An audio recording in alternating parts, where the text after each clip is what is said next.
दोस्तों आप इमेजिन करिए कोई एक बंद घर है या बंद हॉस्पिटल है। डेली उसमें रात के समय किसी बच्चे की रोने की आवाज़ बार बार आ रही है। डेली आ रही है। लोगों ने बता रखा है भाई ये भूतिया घर है, यहाँ पे मत जाना। बट ऐसा लग रहा है वो आवाज़ आपको बुला रही। वो चीख के बच्चा आपको बस बुलाना चाह रहा हो। तो आप एक दिन इग्नोर करोगे, 2 दिन इग्नोर करोगे, 3 4 दिन। बट आपके मन में भी होगा चलो देख के आते हैं आखिर कौन है, आखिर डेली कौन रोता है। हेलो गाइस, मेरा नाम है शुभम और आप देख रहे हैं शुभ हॉरर डायरीज। आज की कहानी है हैदराबाद के एक बंद अबैंडेड हॉस्पिटल की।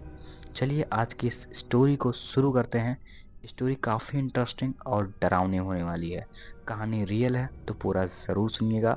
और आपको भी अगर रियल कहानियाँ देखना पसंद है तो ये चैनल सिर्फ आपके लिए है। फटाफट से चैनल को सब्सक्राइब कर दो ताकि ऐसी ही हॉरर कहानियाँ देखने को मिलती रहें। दोस्तों कहानी है दो दोस्तों की। एक का नाम रहता है अविनाश, एक का नाम रहता है शुभम। ये दोनों काफ़ी घनिष्ठ मित्र होते हैं। इनका घर जो है उस जो हॉस्पिटल था एक जिसकी मैं बात कर रहा हूँ उसके थोड़ी दूर पे एक गांव रहता है जिसका नाम था हरिपुर। उसी गांव में ये दोनों बच्चे रहते थे। तो डेली भाई ये तो भी अपना ग्रेजुएशन ग्रेजुएशन कंप्लीट कर रहे थे। डेली कोचिंग पढ़ने के लिए बस उसी रास्ते से वो जाया करते थे, डेली साइकिल से। इनका रूटीन सेम था, दोनों काफ़ी बढ़िया दोस्त थे।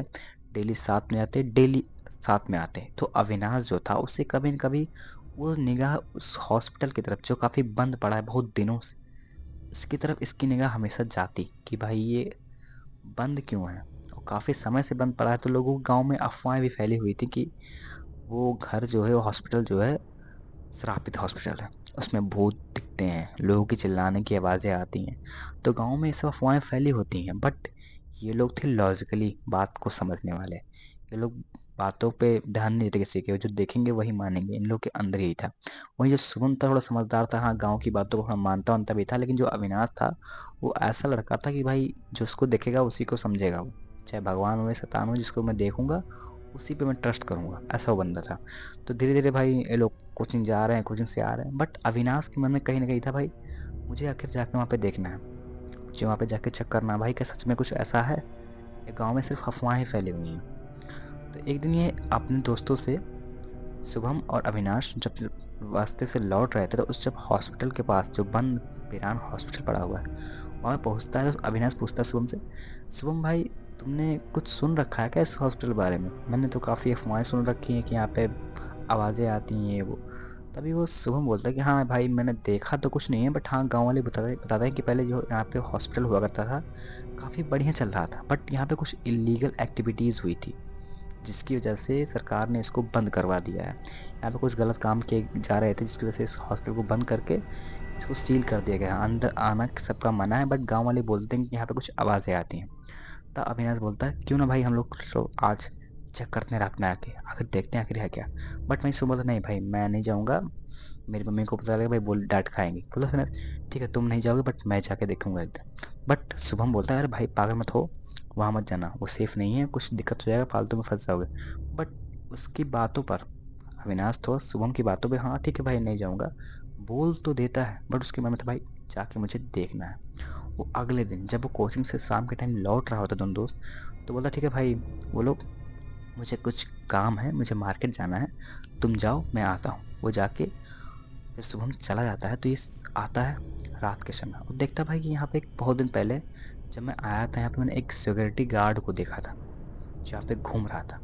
बट आज कोई गार्ड ही नहीं है उस हॉस्पिटल के पास। वो सोच ही रहा होता है कि भाई ये हॉस्पिटल में कुछ ऐसा है नहीं, खंडर सा पड़ा हुआ है, तो इसमें गार्ड किस चीज़ की नौकरी कर रहा है, कुछ है थोड़ी इसमें। ये सोचते सोचते अंदर की तरफ आता है, दरवाज़ा खोलता है। दरवाज़ा पूरा टूटा फूटा पड़ा होता है, काफ़ी पुराना हॉस्पिटल रहता है। वो अंदर आके जैसे देखता है वो देखता है कि पूरे जो हॉस्पिटल का गेट है सब खुला हुआ है। मतलब उसमें सब टूटे फूटे गेट पड़े हुए हैं, सबके गेट खुले हुए हैं सिवाय एक कमरे के जिसका गेट बंद था। तभी उसे किसी के चलने की आवाज़ सुनाई देती है अविनाश को, ठक ठक ठक। ये सोचता भाई ये कौन चला आ रहा है, सोचता कि क्या पता सिक्योरिटी गार्ड हो। वो जाके साइड में रुकर सिक्योरिटी गार्ड के आने का इंतजार करता है। बेसिकली जब ये जाके देखता है सिक्योरिटी गार्ड नहीं आया तो उसको जस्ट पैक करके सिक्योरिटी गार्ड डंडे से अपने टक टक करके मारते हुए, कोई जानवर वानवर ना हो, ऐसे पहरेदारी कर रहा होता है। उसका बैग उसको दिख रहा होता है। बोलता सिक्योरिटी गार्ड, अरे सर आप यहाँ पे, मतलब अरे अंकल, मतलब आप यहाँ पे क्या देख, मतलब क्या करते हो सिक्योरिटी गार्ड, जब कुछ है नहीं यहाँ पे, खंडहर पड़ा हुआ है, तो आपको क्यों रखा गया है?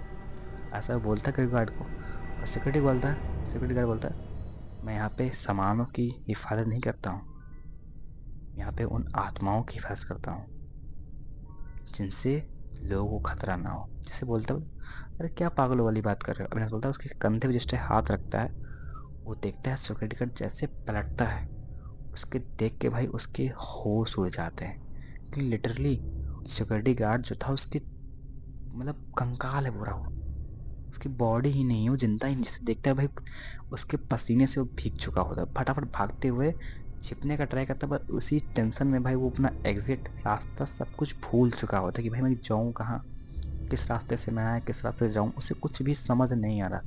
तभी वो भागते भागते उसी दरवाजे के पास, जो दरवाज़ा लॉक होता है, फटाफट से खोल, लॉक जो काफ़ी टूट चुके थे, पुराने हो चुके थे, तो बस फटाफट से उसमें अंदर जाके दरवाजे को उसने बंद कर लिया। अंदर का दृश्य जो देखता है, उसके होश उड़ जाते हैं, क्योंकि अंदर जो है पूरी कंकाल ही पड़े होते हैं, हड्डियाँ, सिर्फ हड्डियाँ, किसी के सर पड़े हुए हैं, किसी हाथ की हड्डियाँ पड़े हैं, कुछ बस खाली हड्डियाँ पड़ी हुई हैं। और इतना वो देख ही रहा होता है, वो देखता है खिड़की के पास एक औरत अपने एक बच्चे को, अब जो एकदम नया बच्चा, मतलब 1-2 महीने का बच्चा होगा मुश्किल से, भी नया नया जन्म लिया है, वो रो रहा है। और उस औरत उसको शांत करे, चुप हो जा बेटा, चुप हो जा, चुप हो जा, ऐसे करके उस बच्चे को शांत करे। वो बोले, तुम मेरे बच्चे को भी मार दोगे, तुम मेरे बच्चे को भी दिल निकाल लोगे, तुम ऐसा कर दोगे, तुम मेरे बच्चे को मार दोगे, तुमने इन लोगों को मार दिया है, तुम मेरे को भी मार दोगे। ये सुन के भाई जैसे इसको समझ नहीं आ रहा कि हो क्या रहा है। ये फटाफट से फ़ोन निकालता है, फ़ोन में नेटवर्क नहीं आ रहा होता, बट किसी तरह से ट्राई करते करते करते उसके दोस्त को, शुभम को कॉल लगता है। उसको पूरी सिचुएशन फटाफट से, भाई मैं यहाँ पे आया था, मैंने ऐसे देखा, जैसे ही बताता है भाई, शुभम भागते हुए जल्दी से आता है उस कमरे को तरफ, बोलता है कि मैं कमरे में छुपा हुआ हूँ, जो कमरा है। वो भागते हुए आता है बाइक वाइक से, और कमरे जो जिस कमरे में वो था, बहुत कोशिश करने के बाद उस कमरे को खोलता है। और जैसे वो अंदर आके देखता है भाई, वही दृश्य सेम रहता है, बस हाँ वो औरत और बच्चा गायब होते हैं, सिर्फ पड़े होते हैं कंकाल। फटाफट से वो भागते हुए बाहर की तरफ आते हैं, अपने दोस्त को बचाते हुए बाहर आता है, बोलता है, दोस्त भाई तुमने जब बोला कि तुम उस जगह फंसे हो, तो मैंने कई जगह आर्टिकल्स और इस सब चीज़ों को मैंने पढ़ा, तो भाई पता चला कि एक जो हाँ जगह है, यहाँ पे कई सारे जिंदों को और मुर्दों पर एक्सपेरिमेंट किया जाता जा रहा था। मतलब कोई मर जाएं, या फिर जो आधे जिंदा, जो कोमा में आदमी होते हैं, उन पे भी ये लोग कई सारे चीज़ें करते थे, एक्सपेरिमेंट करते थे, कई सारे ऑर्गन बेच देते थे। इसलिए इस हॉस्पिटल को इलीगल एक्टिविटीज़ के कारण बंद कर दिया गया था। तो लोगों का मानना था भाई, जो लोग मरे थे उनकी आत्माएं आज भी इस हॉस्पिटल में भटकती हैं, इसलिए इस हॉस्पिटल को बंद कर दिया गया। यहाँ पे एक सिक्योरिटी गार्ड को भी रखा गया था, बट उसे किसी बच्चे की रोज रोने की आवाज़ें आ रही थी। लोगों ने मना कर रखा था भाई अंदर में जाना, बट उसके मन में जिज्ञासा भी आज देख के आता। लेकिन जिस दिन वो गया, उसके अगले दिन सिर्फ उसकी लाश मिली। दोस्तों ये थी कहानी हैदराबाद की एक हॉन्टेड हॉस्पिटल की। आपको ज़रूर पता होगा अगर आप हैदराबाद से, वरना आप गूगल पे सर्च भी कर सकते हैं। कहानी एकदम रियल होने वाली है। चलो गाइस, मिलते हैं अगली कहानी में। आपके पास भी कोई स्टोरी है तो आपको मिल जाएगा हमारी ईमेल आईडी, मोबाइल नंबर, इस पर आप इजली भेज सकते हैं। चलिए मिलते हैं अगली कहानी में, तब तक के लिए धन्यवाद। जय श्री राम।